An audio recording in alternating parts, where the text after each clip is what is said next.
چارەنووسی غەزە و دەسەڵاتەکەی مەحموود عەباس لۆبی وڵاتانی عەرەبی بۆ هێنانە دەرەوەی کەرتەکە لەژێر دەسەڵاتی حەماس خەریکە دەگاتە ناو غەزە.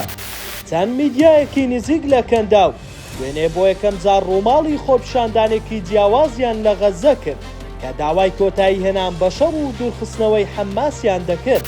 میدیای نزیک لە حەماس هەواڵەکەیان بە هەڵبەسترا و لێکدایەوە.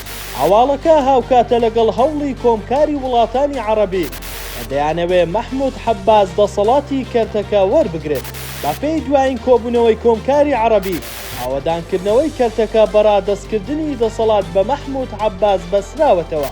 تا ئێستا حەماس ئامادە نییە بچێتە ژێر باری ئەو داوایە، بەڵام ئامادەی دەربڕیەوە بۆ هەماهەنگی لەگەڵ مەحموود عەباس کە ئێستا کەناری خۆر ئاوا بەڕێوە دەبات لە ڕووی نێودەوڵەتیش مامەڵەی لەگەڵ دەکرێت. پێشتر ئیسرائیل داوای چۆڵکردنی تەواوەتی غەزەی دەکرد، ئێستا پێدەچێت ڕازی بوو بێ بەمانەوەی خەڵکەکە، بەڵام بەو مەرجەی دەسەڵات ڕادەست بکەن.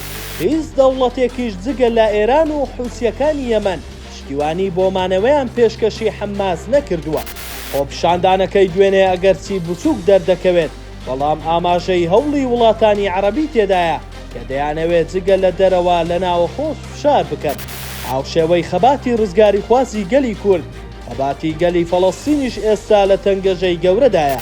دەوڵەتە زلهێزەکان لە پشتی ئیسرائیل و تورکیا وەستاون، ئەوەی بەدەست ئەم دوو گەلە ماوە تەنها خۆڕاگری خۆیانە.